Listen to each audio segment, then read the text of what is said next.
Boa tarde a todos. A Advocef, ao tempo que cumprimenta todos vocês na pessoa do gerente do Jurídico de Campinas, Marco Casale, agradece a presença de todos aqui para mais esse evento do ciclo de palestras, que é realizado uma parceria da Advocef com a Escola de Advocacia da Caixa. Para ouvirmos nosso colega do Jurídico de São Paulo, Carlos Frederico Ramos de Jesus, que é doutor e mestre em Filosofia e Teoria Geral do Direito pela Faculdade de Direito da Universidade de São Paulo, onde ele também se graduou. E hoje ele vai falar para a gente sobre aspectos relevantes da medida provisória da liberdade econômica, que é um assunto muito importante, porque ele mexe bastante na questão dos contratos, e na força vinculante dos contratos e na desconsideração da personalidade jurídica, que é algo com o que nós trabalhamos todos os dias nos jurídicos da Caixa. Então, passo aqui a palavra ao Carlos Frederico, por favor. Obrigado, boa tarde a todos, né? Obrigado, doutora Ana Cláudia, doutor Vinícius Lozano, representante da Advocef. Saúdo aqui a Advocef pela organização deste evento, né? Saúdo também a DIJUR, né, na pessoa dos doutores Griecos Loureiro, nosso DIJUR, e doutor Gilson Santana, e cumprimento os colegas aqui presentes. Uma grande satisfação estar conversando com vocês aqui e poder conhecê-los também, né, porque nós somos tantos, né, no Brasil, e às vezes não nos conhecemos, às vezes não conhecemos nem mesmo os que trabalham na mesma cidade, né, que a gente. Então, gostaria de cumprimentar também aqui o doutor Marco Casale, gerente do Jurídico de Campinas, doutor Duílio, doutora Marisa, né, e cumprimentar todos os colegas, na pessoa desses colegas, do Jurídico de Campinas, da Rejur de Piracicaba, da Rejur de São José dos Campos, e todos os colegas do Jurídico do país todo que podem, né, nos assistir aí online. Muito bem.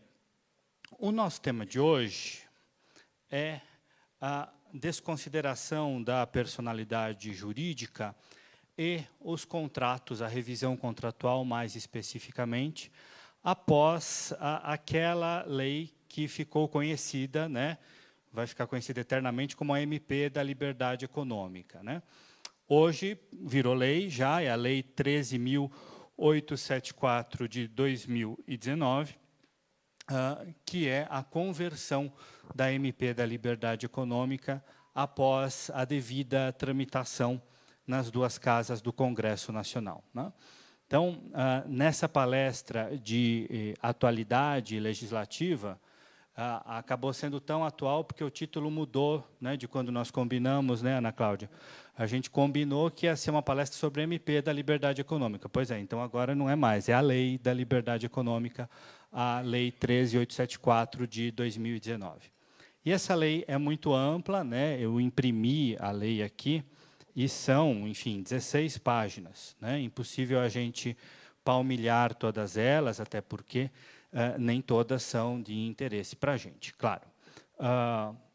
E aqui eu vou me centrar apenas em dois aspectos dessa lei, que são aspectos mais polêmicos no âmbito civil, tá?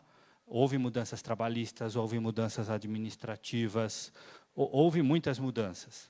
Mas aqui eu vou me centrar apenas em dois temas que me parecem especialmente relevantes, né, por terem alterações significativas, algumas mais do que outras, no Código Civil, que são a desconsideração da personalidade jurídica e a revisão contratual. Curiosamente, vocês vão ver isso, quando eu comecei a estudar esse tema e propus, né, à Advocef esse tema, me parecia que, em termos de revisão contratual, as mudanças iam ser muito mais drásticas do que no âmbito da desconsideração da personalidade jurídica, né? E pela redação final da lei, vocês vão ver, aconteceu exatamente o contrário, né? Muito embora, essa é uma ideia geral também que eu já queria deixar, o Congresso tenha melhorado sensivelmente a MP, né, diante da sua redação original, né, exercendo o papel de casa legislativa, o papel devido, né, de melhoria, de debate público para, enfim, aperfeiçoar a legislação que lhe é proposta, seja por projeto de lei, seja por medida provisória. Então, vamos iniciar. Primeiro aspecto, né? Acho que a gente já pode passar. Primeiro aspecto, obrigado. Primeiro aspecto, vigência, né? Os problemas dessa lei já começam aí, na vigência. O artigo 20, na redação original, né, da MP da Liberdade Econômica, da então MP da Liberdade Econômica, tinha uma vigência dupla da lei, né? Alguns artigos vigeriam imediatamente e os artigos 6 a 19 vigeriam 90 dias após a sua publicação. Bom, houve esse debate no Congresso, né? Na verdade, isso não estava na redação original, me desculpem, foi acrescentado no Congresso, e o presidente da República, quando o projeto de lei de conversão chegou para ele, para ser sancionado, ele vetou o inciso 1. E aí já nos deixou numa primeira discussão, porque vejam a redação. Esta lei entra em vigor, inciso 1, vetado. Inciso 2, na data de sua publicação para os demais artigos. Quais artigos? Né?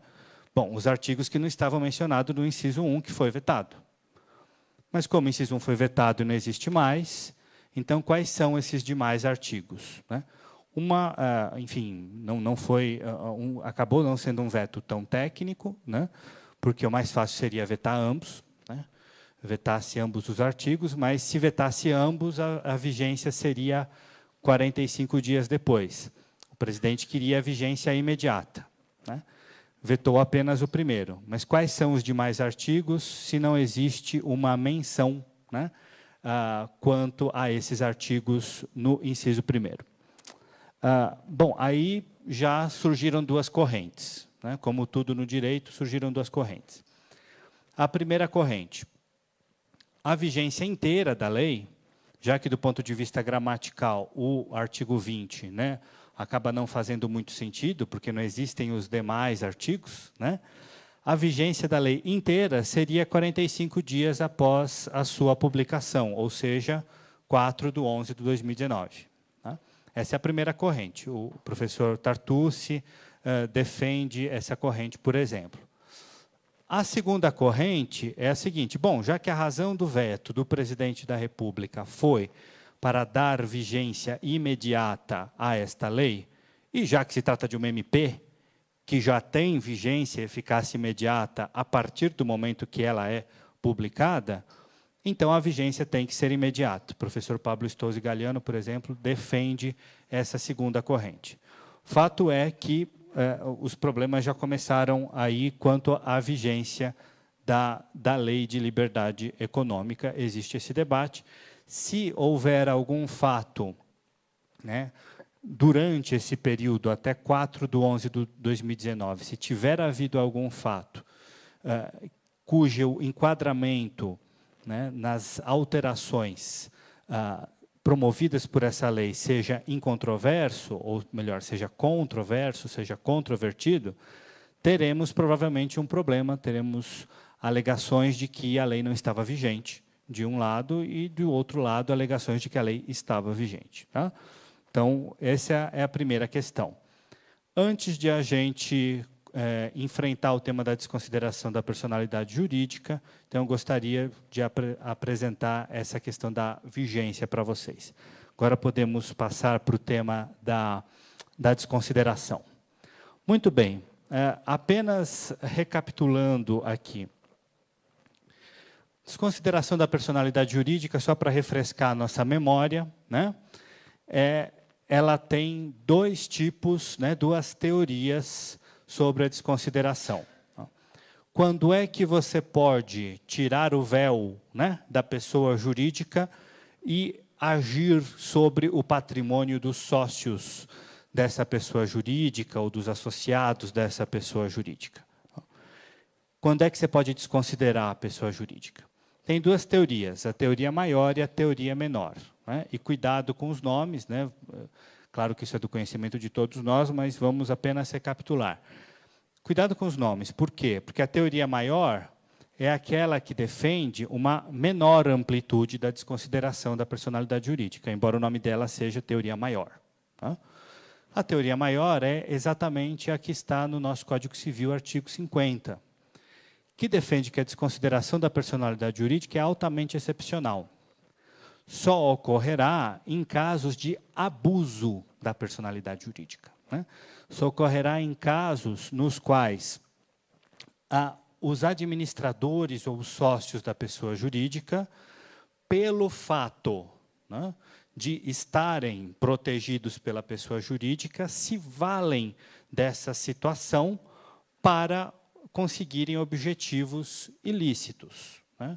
Ou administram mal a pessoa jurídica e acaba confundindo o patrimônio da PJ com o patrimônio das pessoas físicas.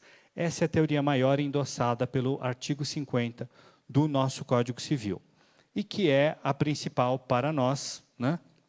Aqui na nossa ação diuturna, como advogados da Caixa, quando pleiteamos a desconsideração da personalidade jurídica de um devedor, de uma pessoa jurídica devedora, sempre o faremos, né, quase sempre, exceção feita quando estamos executando FGTS, porque aí temos o Código Tributário Nacional, quase sempre faremos pela teoria maior artigo 50 do Código Civil, ou seja, desconsideração da personalidade jurídica apenas quando há desvio de finalidade ou confusão patrimonial. Esta é a teoria maior.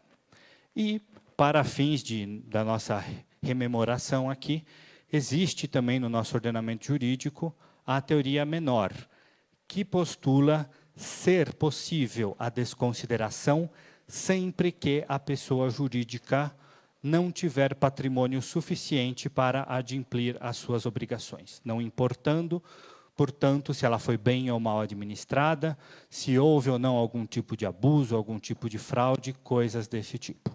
Tá? Essa teoria, por exemplo, é albergada no artigo 28, parágrafo 5º do Código de Defesa do Consumidor, mas apenas de consumidor contra fornecedor, né, uma proteção para o consumidor, e é albergada também na Lei de Crimes Ambientais, artigo 4º, né, danos ambientais podem ensejar uma desconsideração da personalidade jurídica, independentemente de a pessoa jurídica ter abusado desta personalidade. Bom, apenas rememoração, porque o nosso foco aqui será a teoria maior, seja porque é o mais comum no nosso dia a dia, seja porque foi apenas esta parte que foi alterada pela lei, desculpem, da liberdade econômica. Tá?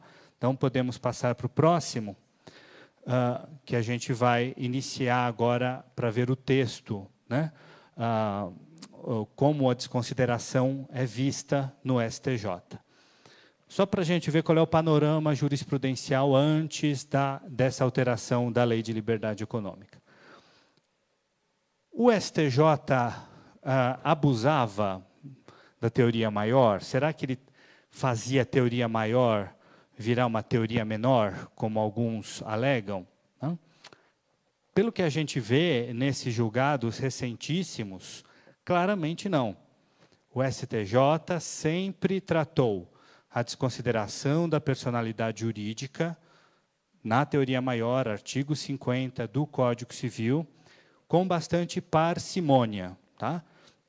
Esses julgados que estão aqui, bastante recentes, inclusive um julgado de corte especial, mostram que, mesmo quando há dissolução irregular da sociedade, né, muito comum, né, acho que todos os colegas aqui acabam vendo algum devedor que simplesmente fechou as portas, mas também não baixou na junta comercial, não baixou na receita, só você vai lá na casa, né, na empresa, no endereço, e não existe mais nada. Né?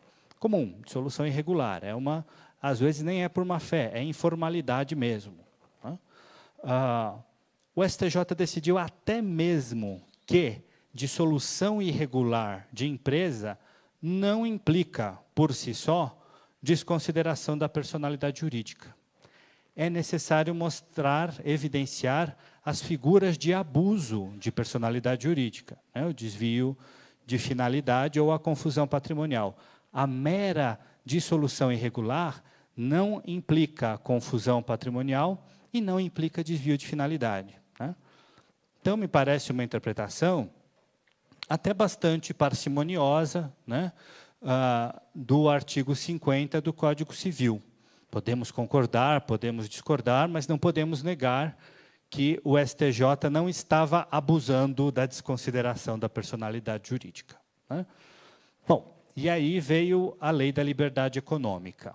Vamos ver como ficou a redação do artigo 50 da Lei de Liberdade Econômica, né? Podemos passar para o próximo slide, por favor.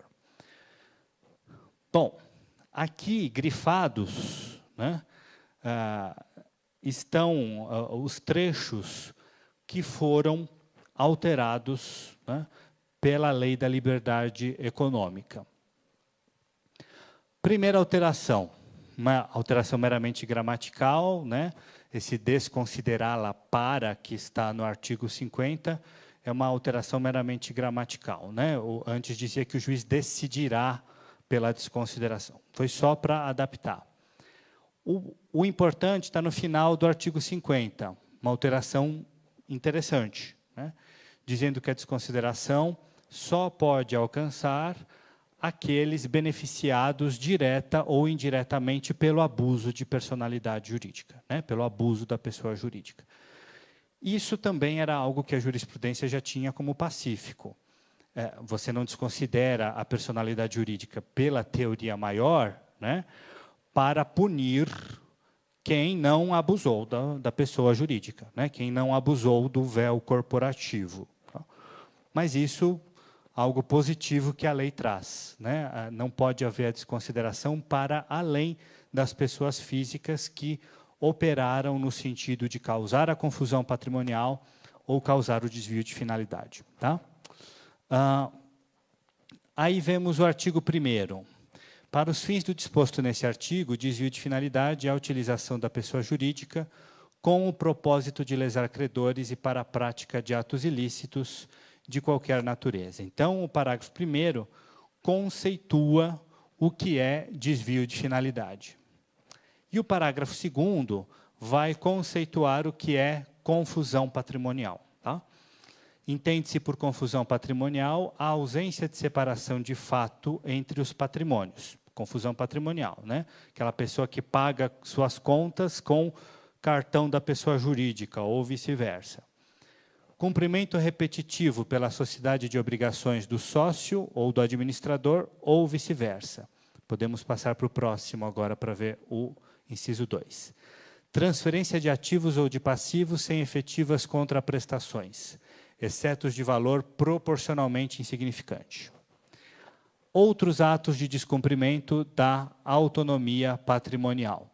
Vamos ver que esse parágrafo 2º me parece que é o mais polêmico desse conjunto todo de alterações. Tá?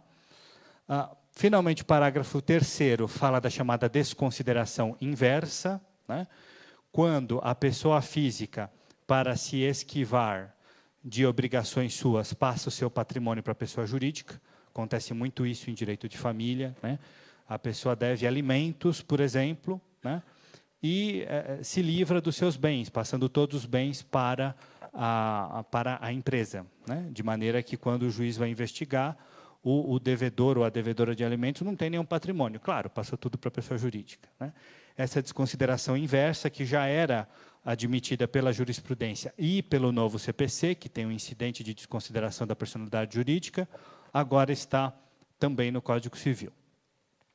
O parágrafo 4º vai dizer, né, que a mera existência de grupo econômico não indica por si só que exista um abuso da pessoa jurídica, não enseja por si só a desconsideração. E o parágrafo 5º vai dizer que a mudança de finalidade da empresa também não implica um desvio de finalidade da pessoa jurídica a ponto de ensejar a desconsideração. Tá? Vamos ver agora os comentários, as implicações quanto a isso. Primeiro, a coisa mais complicada que tinha nesse artigo 50, o Congresso resolveu, né? Qual era a redação original do artigo 50? Na redação original do artigo 50, para que houvesse a desconsideração da personalidade jurídica, esse ato de confusão patrimonial ou de desvio de finalidade deveria ser doloso, né? Ou seja, você deveria provar a má intenção, né? Provar a má índole daquelas pessoas que estavam se valendo da pessoa jurídica para atingir fins ilícitos. O problema aí, né, é o seguinte: primeiro, desconsideração da personalidade jurídica não é para punir ninguém, é uma questão meramente objetiva. Se a pessoa física não sabe administrar a pessoa jurídica, né, a ponto de poder dividir os patrimônios, isso é uma confusão patrimonial objetivamente passível de desconsideração.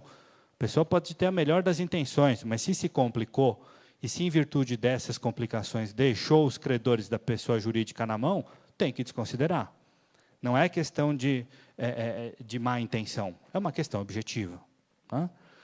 Felizmente, isso caiu. Já imaginaram como seria difícil a gente provar o dolo, né, da pessoa física numa ação de cobrança, numa execução, numa monitória, né, para poder ter o direito à desconsideração da personalidade jurídica? Praticamente impossível, né? Se fosse mantido o dolo, como era na redação original da MP, eu tenderia a dizer a vocês que a desconsideração da personalidade jurídica viraria um assunto de história do direito, né? Porque no Brasil não ia ter mais. Só ia ter a teoria menor e acabou. O artigo 50 ia entrar meramente para a história do direito ou para aquelas relíquias, né, que a gente só estuda na faculdade e raramente vê. Anticrese, por exemplo, né?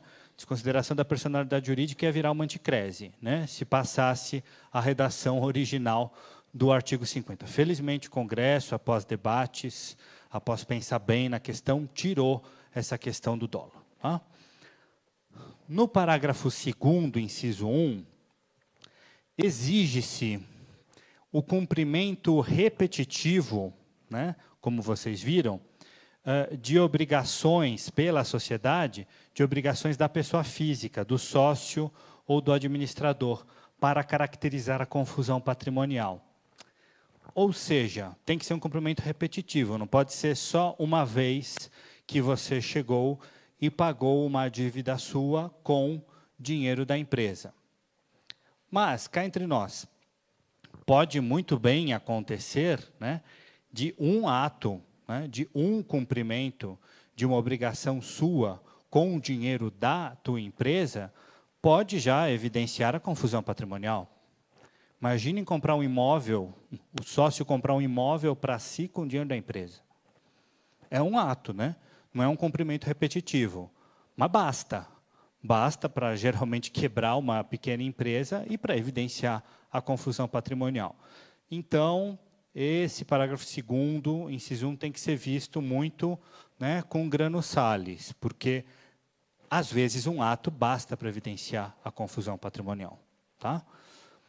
A mesma coisa para o parágrafo 2º, inciso 2.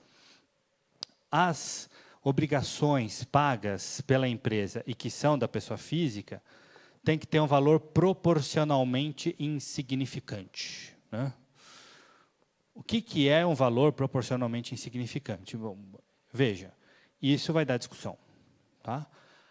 Pela redação anterior do artigo 50, não haveria uma discussão sobre se o valor é insignificante ou significante.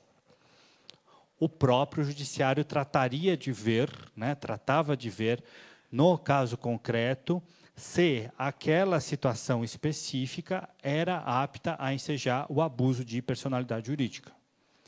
Agora vai ter discussão sobre se é significante ou se não é significante. Ficou mais difícil, né, desconsiderar a personalidade jurídica. Porque pode ter juízo que entenda que, sei lá, um cumprimento de uma obrigação pela pessoa jurídica e uma obrigação que é devida pela pessoa física, que seja 10% do patrimônio da pessoa jurídica, é só 10%, não é significante. E pode ter outro juiz que entenda que 5% já é bem significativo. Enfim, né? Entrou um conceito jurídico indeterminado aqui que vai prolongar as discussões judiciais sobre desconsideração da personalidade jurídica, né? Então, a partir de agora, quando a gente for pedir uma, preparem-se para esse tipo de discussão, né? Estejamos preparados. E, sem dúvida, o parágrafo 2º, inciso 2, tem que ser integrado com a fraude à lei imperativa. Por quê? Sabem aquele exemplo que a gente vê, né, nos bancos escolares, de doação além da legítima, né? Que a pessoa não pode doar além de metade, né, do seu patrimônio, porque está entrando na legítima dos herdeiros.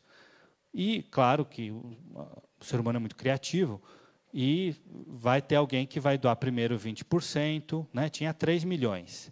Aí doou primeiro 500 mil, depois 700 mil, né? Nunca está desrespeitando a legítima. Depois 200 mil, depois 300, depois mais 200. Doou, no final, mais do que a legítima, né? E entrou no interesse dos herdeiros, né? É a fraude à lei imperativa, essas doações que são feitas além da legítima, mesmo num negócio jurídico indireto, são nulas de pleno direito pelo artigo 166, inciso 6. Pois é, eu acho que a mesma coisa tem que se aplicar a esse tal valor proporcionalmente insignificante, né? Uma pessoa jurídica que tenha cumprimento de obrigações dos sócios com patrimônio da PJ de pouquinho em pouquinho, de valores proporcionalmente insignificantes, um pouquinho de cada vez, isso tem que ser considerado uma confusão patrimonial, né?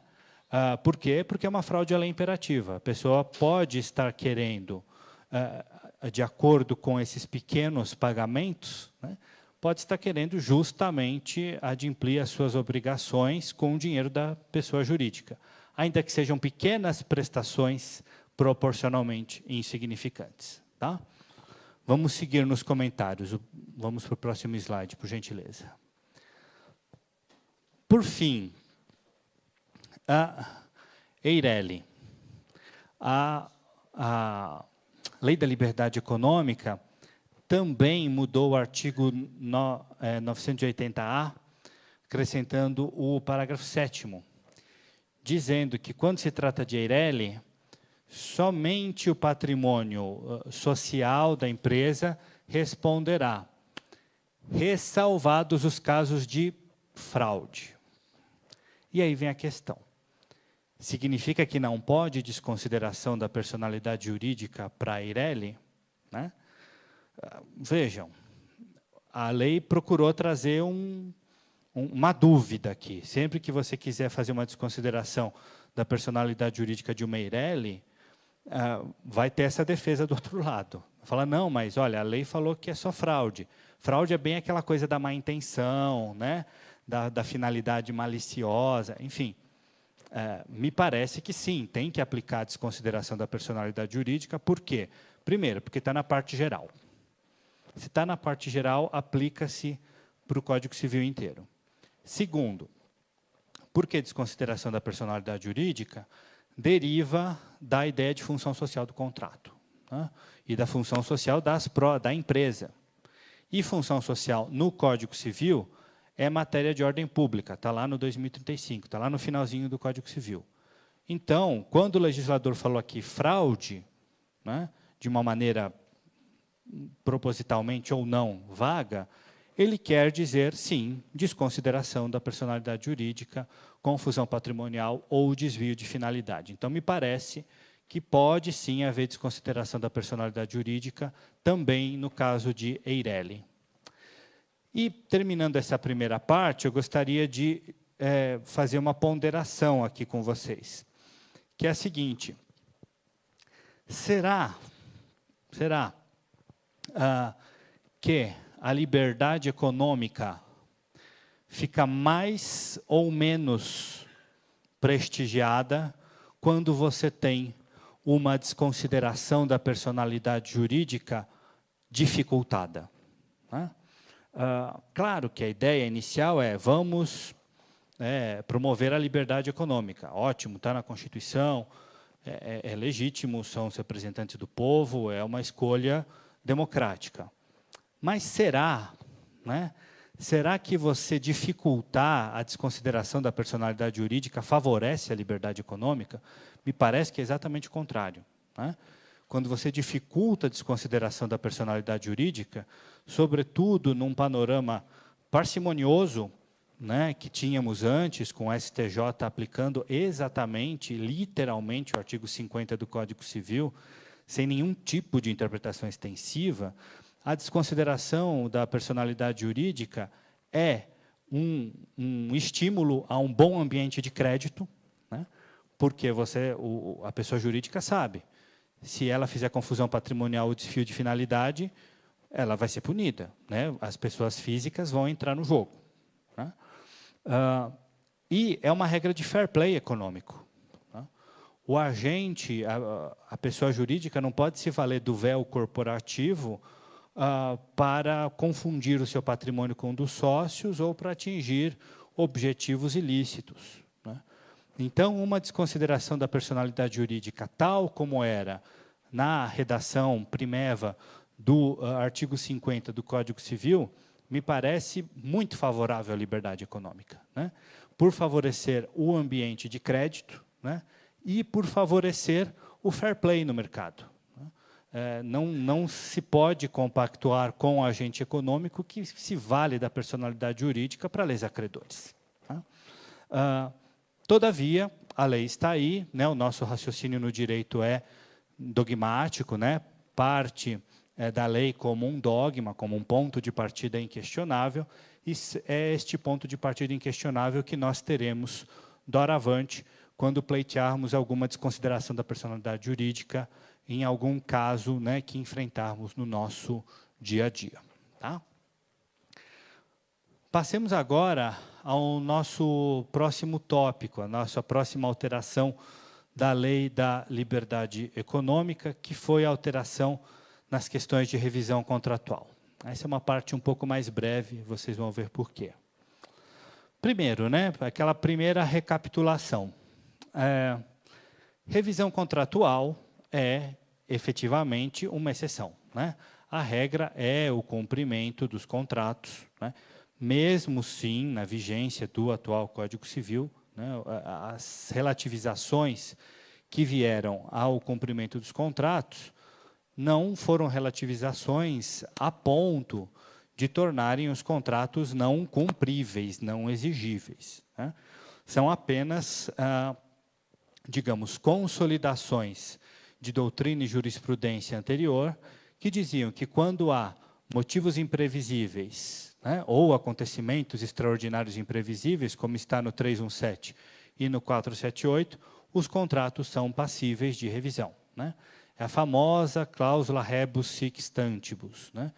Enquanto as coisas permanecem como estão, permanecem as obrigações contraídas nesse contexto. Se tem uma alteração objetivamente imprevisível, esse objetivamente é importante, né? Algo muito imprevisível, algo que não se, enfim, não é que a pessoa não era diligente e não previu, algo que nem a pessoa mais diligente do mundo poderia prever, né? Se isso ocorre, muito bem, não é justo manter o contrato tal como foi contratado, porque a base negocial do contrato era outra. Muito bem, isso é exceção, sempre foi exceção. Faz um tempinho, quando eu orientava na GV-Law, na pós-lato sensu da AGV, parei de orientar porque eles não têm mais monografia de final de curso na pós da GV, e eu era exclusivamente orientador. Uma aluna minha fez um apanhado de todos das decisões principais do STJ sobre revisão contratual. E a conclusão foi, revisão contratual, no âmbito do direito civil, é exceção da exceção, claro, né? No direito do consumidor, a coisa é um pouco diferente, lógico, porque você tem uma legislação mais protetiva ao tecnicamente vulnerável, que é o consumidor, que é sempre tecnicamente vulnerável. Pode não ser vulnerável do ponto de vista econômico, intelectual, enfim, mas tecnicamente ele vai ser sempre vulnerável. Ele não vai dominar o serviço ou o produto que ele está comprando. Mas no âmbito civil, revisão é excepcionalíssima. Tá? E aí, dentre os muitos temas de revisão contratual, aqui pelo nosso tempo, eu gostaria de pensar um que é ligado à revisão contratual para mostrar como era o panorama, né, antes da Lei da Liberdade Econômica, quanto à revisão de contratos que nos dizem respeito aqui na Caixa mais proximamente, que são aqueles contratos de execução continuada com algum tipo de garantia. Estou falando da famosíssima teoria do adimplemento substancial. Né? A teoria do adimplemento substancial preconiza que, em um dado momento da execução do contrato, pode acontecer de, mesmo que o devedor não tenha pago todas as prestações, pode-se considerar o contrato substancialmente adimplido, substancialmente cumprido. Tá? Não dando ao credor a possibilidade de executar a garantia que o devedor deu. Então, existiram vários casos. Eram 40 prestações. Pagou 38 e teve um problema. O credor pode executar? A teoria do adimplemento substancial vai falar, não, pagou 38 de 40. Né?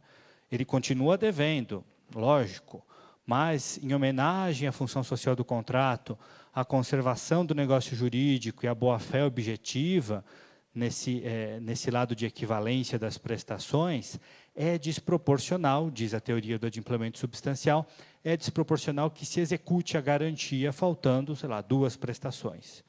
E aí é claro que havia divergências, né? Qual é a porcentagem de prestações que tem que faltar para ensejar o adimplemento substancial? Bom, cada juízo tinha uma análise, até porque não era uma análise apenas objetiva, era subjetiva também.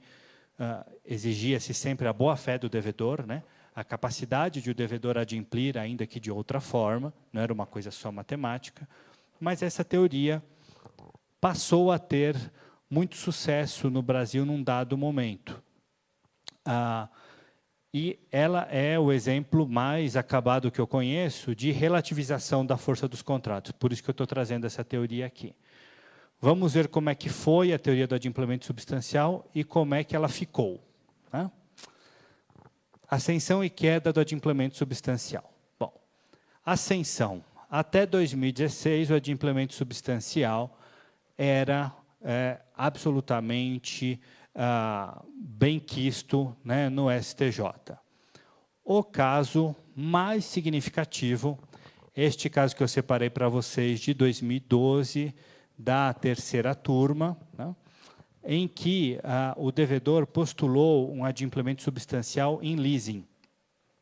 Ele havia pago 30 de 36 prestações, teve um problema, não conseguiu mais pagar. E o credor queria executar a garantia. Chegou até o STJ falou, não vai executar. Está substancialmente adimplido, devedor, você continua devendo, mas o credor não tem direito de executar a garantia. Detalhe, a garantia eram 135 caminhões. Ou seja, era uma garantia divisível. Não era possível, né, pegar essas 6 parcelas que faltavam e falar, essas 6 parcelas correspondem a quanto, né, percentualmente do contrato? Bom, corresponde a, sei lá, 15% do contrato, não sei, até um pouco menos, né? Então, peguemos 15% dos caminhões. O credor tem direito a 15% dos caminhões. Não tem, disse o STJ aqui. Está substancialmente adimplido, né? O devedor tem que quitar, mas o credor não vai ter direito nem a percentual da garantia que ele poderia ter. Né? Esse foi o apogeu do adimplemento substancial. Me parece que mesmo que a gente entenda o adimplemento substancial como algo plausível na teoria, eu acho que é uma teoria que merece ser discutida, nesse caso, esse caso é muito emblemático, porque a garantia era divisível. Né? Era fácil pegar só proporcionalmente os caminhões que correspondiam às parcelas não adimplidas. Mesmo assim, o STJ brecou. Isso mudou em 2017, tá? Com esse caso, não mais de turma, mas de sessão, né, da segunda sessão, relatado pelo ministro Marco Aurélio Belize. Ele foi o relator para o acórdão, né? O relator, na ocasião, foi vencido. Em que ele decidiu, em um caso de alienação fiduciária, com 44 das 48 prestações pagas, que o devedor não tinha direito ao adimplemento substancial. O fundamento é interessante. Por que não? Porque o adimplemento substancial está tão somente dentro do Código Civil. Quando existe uma lei especial, como a lei de alienação fiduciária, né, as leis, né, tanto para móvel quanto para imóvel, que são leis diferentes, não se aplica o adimplemento substancial, porque é lei especial.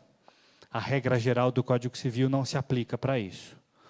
Então, o STJ ficou com a seguinte questão: continua a teoria do adimplemento substancial, mas apenas para contratos de execução continuada, cuja garantia não seja regida por lei especial. Ou seja, praticamente não tem mais. Porque a ideia de alienação fiduciária entre particulares é muito pouco usada. A alienação fiduciária do Código Civil, né, não é tão usada entre particulares, é mais em mútuo financeiro, né, com instituições financeiras, com as leis especiais. Ou seja, na prática, acabou o adimplemento substancial. Né? Por isso que há a queda do adimplemento substancial. Pois é, por que eu estou mostrando esse exemplo?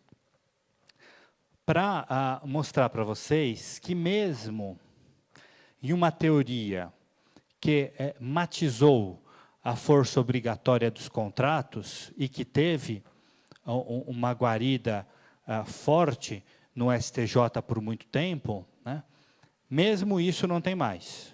Ou seja, a única hipótese em que se tinha uma diretriz de revisar o contrato a ponto de não se dar a garantia ao credor, isso acabou. Né? Praticamente acabou, porque a alienação fiduciária é o dia a dia dos contratos de empréstimo com garantia, lógico. Né? Então, também, nesse ponto, o STJ é bastante parcimonioso quanto à revisão contratual. A única teoria que tinha um grande clamor, uma grande adesão, não tem mais. Né? Esse é o panorama revisão contratual pré a Lei da Liberdade Econômica. Vamos ver, então, o que a Lei da Liberdade Econômica alterou. Podemos passar para o próximo, por favor. A primeira alteração foi no artigo 113, lá na parte geral do Código Civil, né? Que é interessante porque, como está na parte geral do Código Civil, aplica-se para o Código Civil inteiro e são regras importantes para a interpretação de todos os negócios jurídicos civis, mesmo que sejam de outras disciplinas, né? Mesmo que sejam de consumidor, por exemplo. Vai conversar com o Código Civil. O artigo 113 é aquele que fala que o negócio jurídico tem que ser interpretado de acordo com a boa-fé e com os costumes do lugar. Tá? O que a Lei da Liberdade Econômica fez foi detalhar, foi minudenciar essa questão de boa-fé e de costumes do lugar.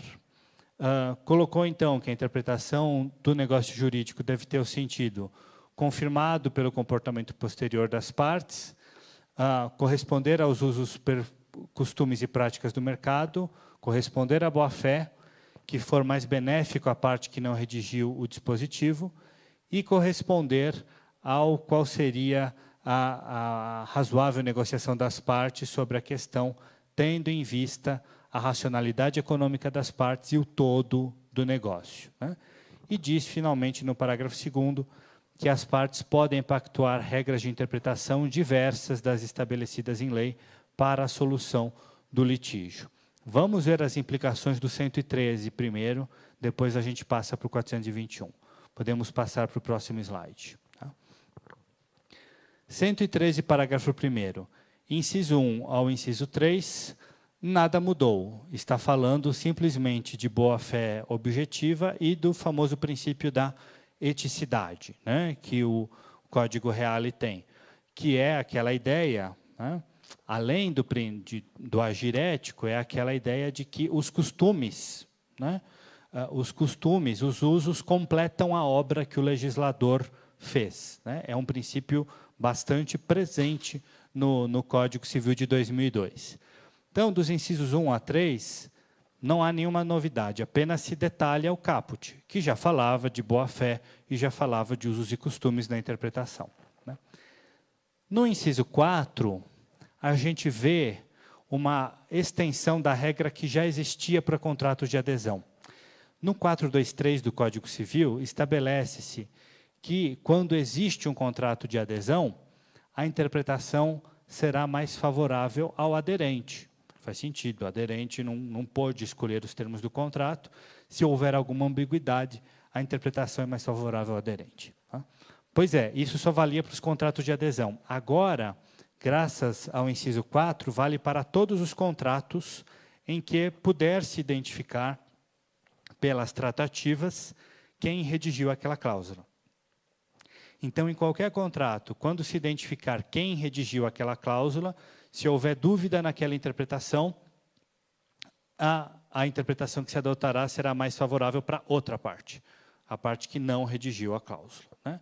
Regra que só existia para contratos de adesão, vale para todos os contratos agora. E, por fim, o inciso 5 traz esse respeito à racionalidade econômica das partes, né? Ou seja, os contratos têm que ser interpretados tendo em vista, né, o que as partes, entendidos como agentes econômicos autointeressados, o famoso homoeconômicos, né, o que elas gostariam daquele contrato, né? É isso que tem que ser levado em conta na interpretação contratual. Não me parece também uma grande novidade. Parágrafo 2º. Quando o legislador diz que as regras de interpretação pactuadas pelas partes podem ser diversas das estabelecidas em lei, atenção, né? O que a gente tem que ler aí nas entrelinhas vale para aqueles contratos em que não existem leis cogentes.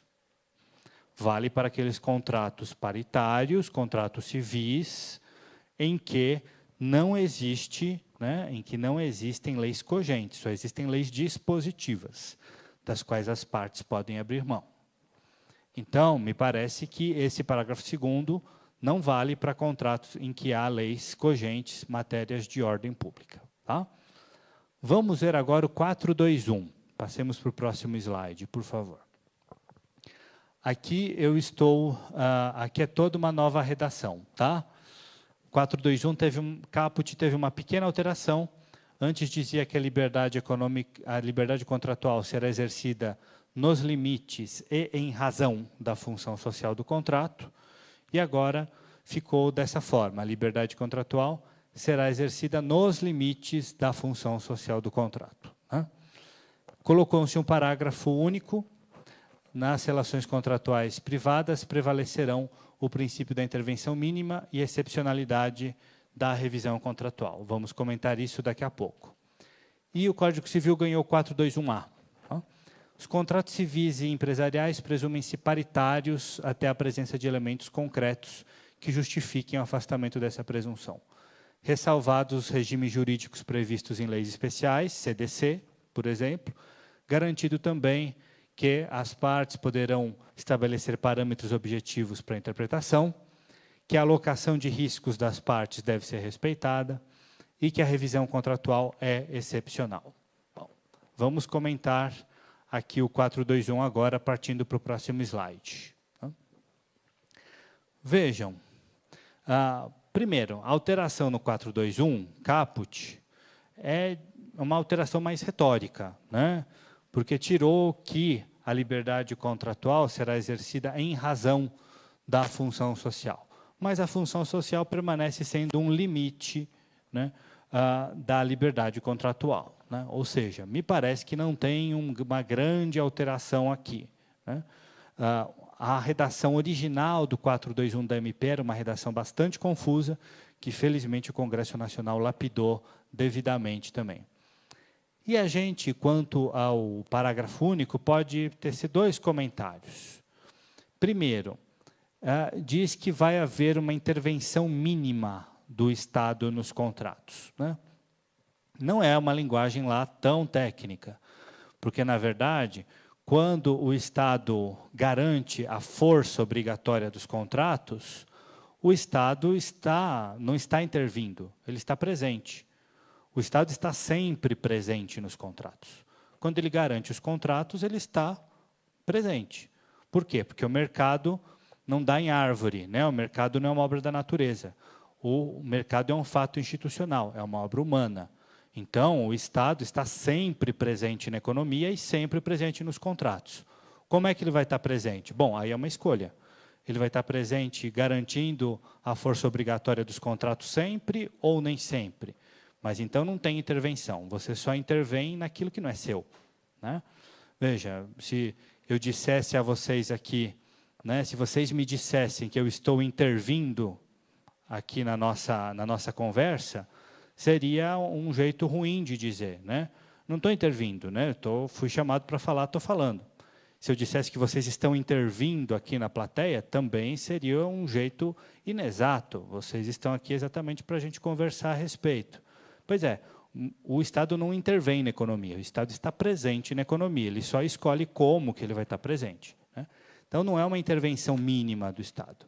O que a MP quis dizer é que é uma presença mínima do Estado. E essa presença mínima do Estado, essa presença subsidiária do Estado na economia, predominantemente como regulador, como agente normativo e subsidiariamente como agente econômico, isso está na Constituição, né? Não é o Código Civil que vai mudar esse panorama constitucional da presença do Estado na economia.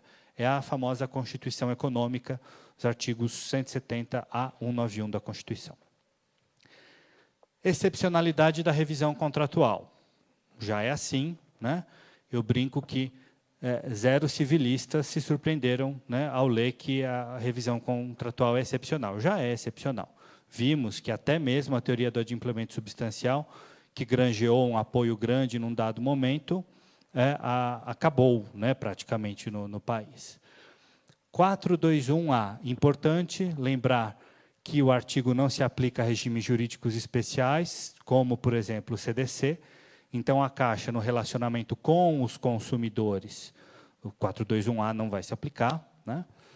Os parâmetros objetivos de interpretação que as partes podem acordar entre si é uma repetição do 113, parágrafo 2º, se vocês forem ver, né? Lá no outro slide, quando a lei fala, no 113, parágrafo 2º, que as partes podem convencionar um jeito de interpretar o contrato, mesmo contra leis dispositivas, né?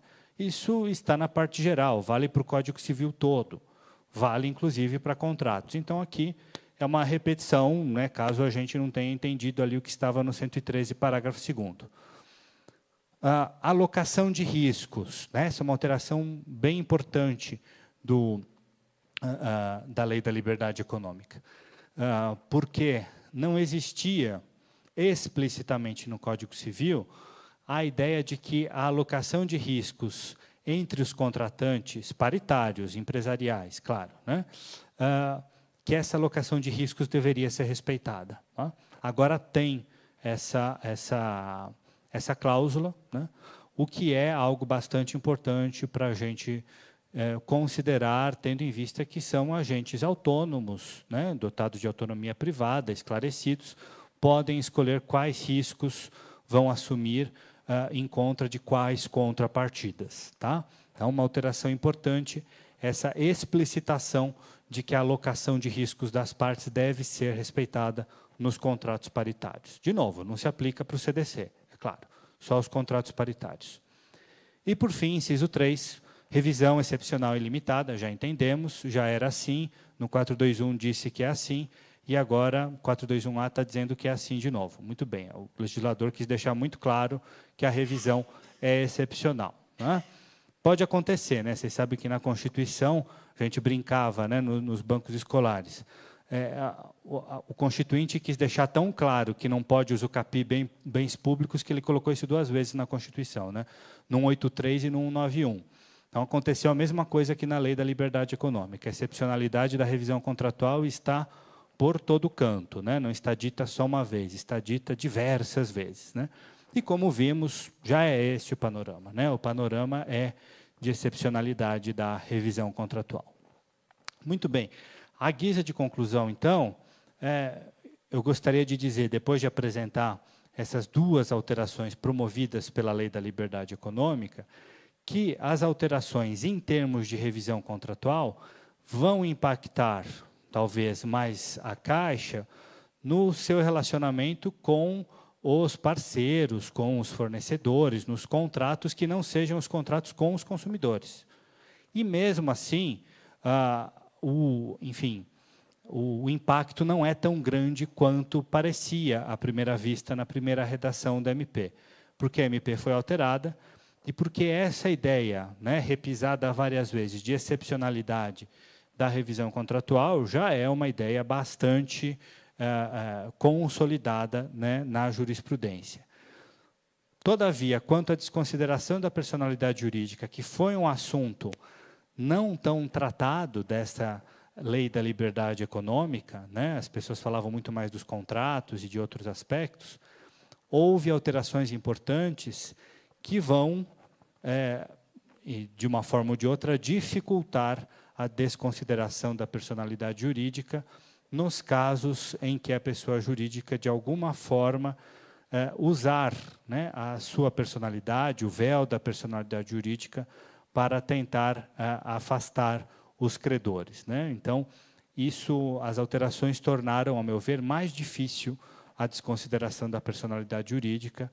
Acho que isso tem impactos, como já conversamos aqui, tem impacto no ambiente de crédito, tem impacto nas regras de fair play do jogo, e isso pode, não sei o quanto isso vai ser favorável à liberdade econômica, quanto isso vai ser favorável à liberdade de mercado, né?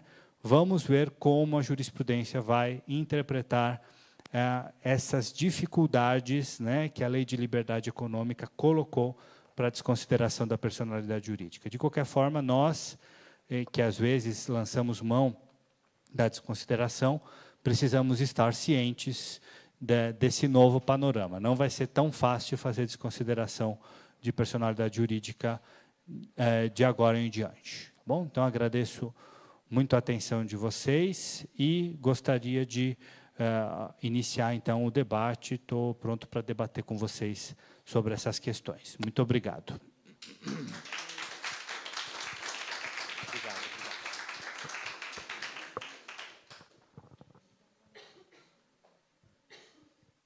Questões, se alguém quiser fazer questões, acho que é bom fazer no microfone, né, Ana? Ah, tem o microfone ali, ótimo.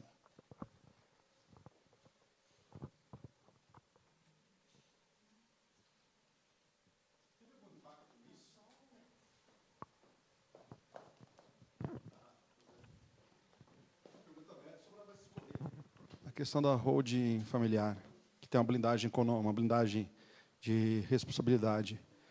Se de alguma forma você vê algum recrudescimento dessa blindagem, uma holding familiar, essas pessoas aí, essas empresas criadas para gerir patrimônio, principalmente no mercado imobiliário? Teve uma alteração quanto a essas questões de holding familiar na criação, na disciplina dos fundos de investimento, né?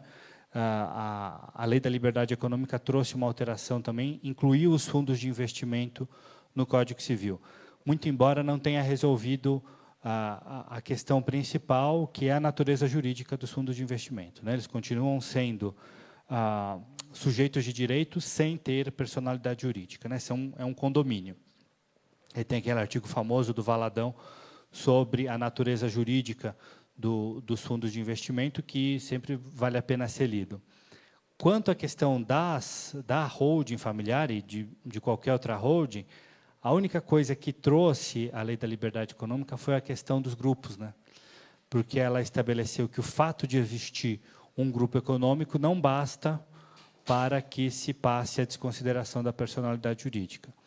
O que me parece bastante acertado, né? Se são várias pessoas jurídicas, um patrimônio não se comunica com outro patrimônio no âmbito civil, né? Tem que haver essa confusão entre pessoas jurídicas. De resto, me parece que a dificuldade para você chegar no patrimônio das pessoas físicas em um holding familiar vão aumentar, né? Como vão aumentar as dificuldades para se chegar no patrimônio da pessoa física em qualquer pessoa jurídica. Eu acho que a regra geral aí vai se aplicar. As outras coisas específicas que talvez abranjam esse tema foram essas que eu falei, dos fundos de investimento e dos grupos econômicos, porque tem muita holding que surge para gerir o patrimônio da família, né? E às vezes é um fundo, enfim, às vezes é empresa. Mas de resto, se for uma holding familiar que abusa disso, né, para lesar os credores, vai ser mais difícil chegar na pessoa física, com certeza, com certeza. Mesmo porque, nesses casos, geralmente, muitas vezes a empresa paga, né, a estrutura social de uma pessoa física que está protegida pela holding, né? Exatamente, exatamente. Do grupo econômico, mesma leitura, então, da teoria maior também, né? Sim, teoria maior. Teoria maior. A única coisa que o parágrafo 4º do artigo 50 fala sobre grupo econômico grupo econômico sozinho não basta para desconsiderar. É isso, né? Para desconsiderar tem que ter desvio de finalidade, né, ou confusão patrimonial. Aproveitando a última, eu prometo que fico quieto. A razoabilidade econômica. Se discorrer um pouco mais, eu queria entender um pouco mais o que é essa razoabilidade econômica, né? A expressão jurídica que está no caput lá, né? Quando ele fala, né, que a interpretação dos contratos deve levar em conta a racionalidade econômica dos agentes, a racionalidade econômica dos agentes, a ideia ninguém presume que as partes, né, num contrato paritário sempre, farão um contrato para se prejudicar, né? A racionalidade econômica é aquela, né, de ter um máximo de benefícios com um mínimo de custos. E como são duas partes, né, vai se achar um meio termo aí, né? A ideia de racionalidade econômica, parece que o legislador quis trazer, foi no sentido de o intérprete atentar para a materialidade econômica do contrato, né?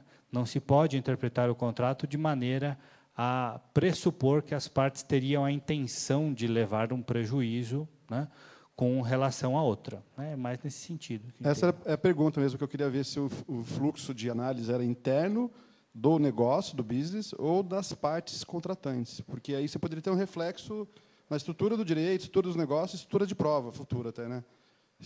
Então, a visão mais é do negócio mesmo. Do negócio, do negócio. Independente das partes, o poder econômico ou não, né? Sim, do negócio, sem legal. dúvida. É claro que aí, se a gente pensar, por exemplo, em contratos relacionais, né? Se a gente for pensar em contratos relacionais, aí tem que se ver o negócio como um todo, né? Não são aqueles contratos apenas instantâneos, né? E aí eu indico para todo mundo a tese de doutorado do professor Ronaldo Porto Macedo Júnior, Contratos Relacionais e a Defesa do Consumidor, que é uma excelente tese que fala de como os contratos relacionais mudam essa ideia do contrato, né?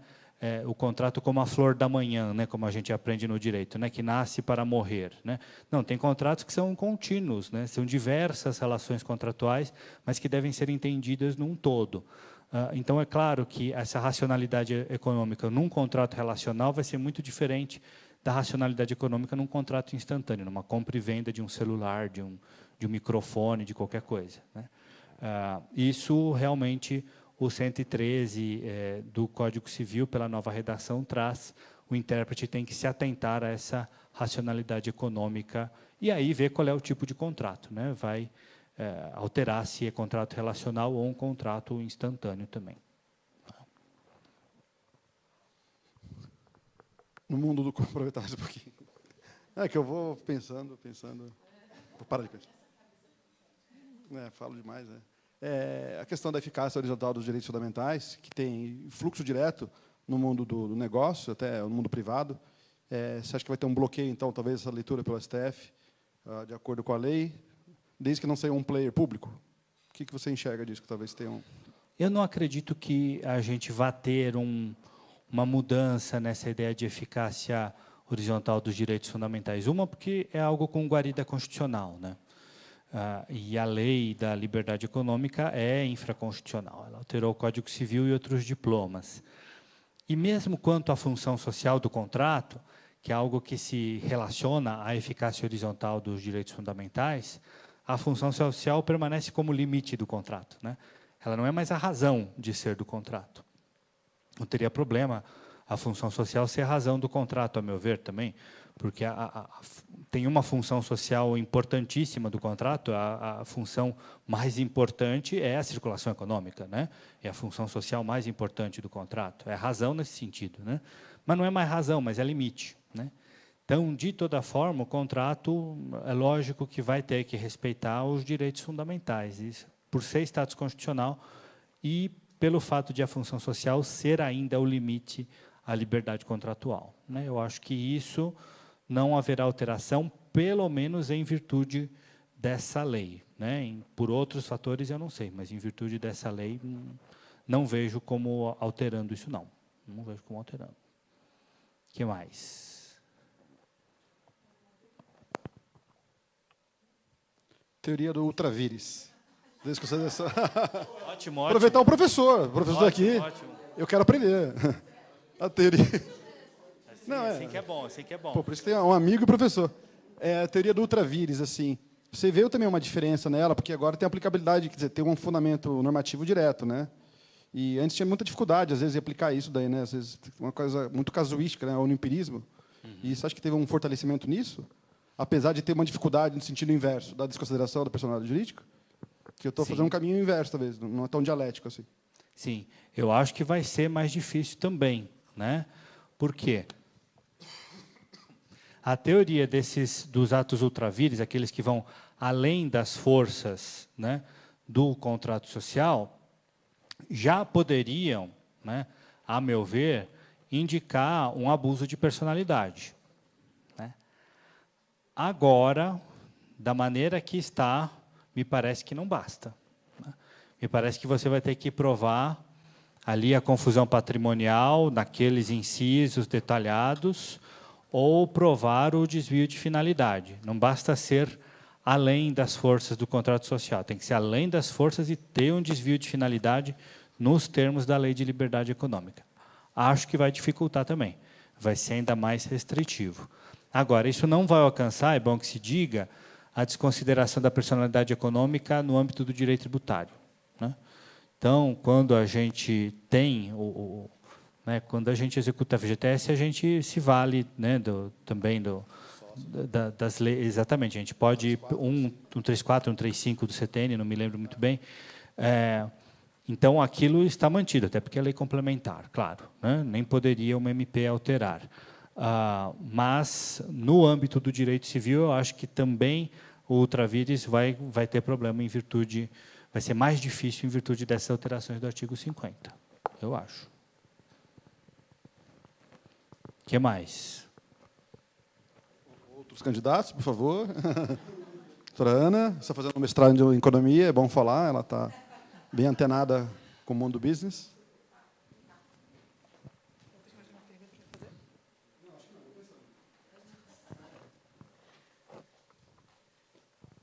Bom, diante da inexistência de dúvidas dos colegas, eu acho que nos resta aqui agradecer ao Carlos, dizer que ele já virou o nosso associado da Advocef, com certeza será convidado a novos ciclos, né? A participação, ano que vem, a gente já vai fazer uma agenda no começo do ano, até o fim.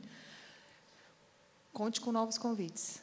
Ótimo, muito obrigado. Agradeço pela oportunidade de dialogar com os colegas. Obrigado. Gostaria de agradecer a todos que aqui vieram, permaneceram, ao Duílio pelas perguntas. Tem mais alguma, Duílio?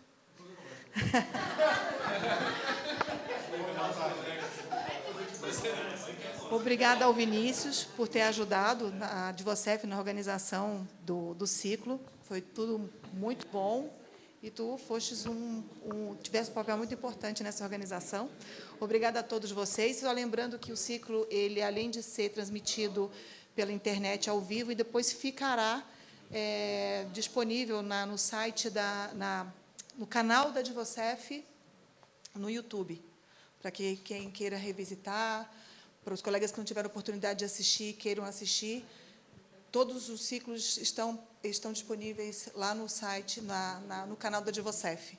E no dia 22 de novembro, a gente vai fazer o último ciclo do ano em Belo Horizonte. Desde já convido a todos para que assistam também. Obrigada.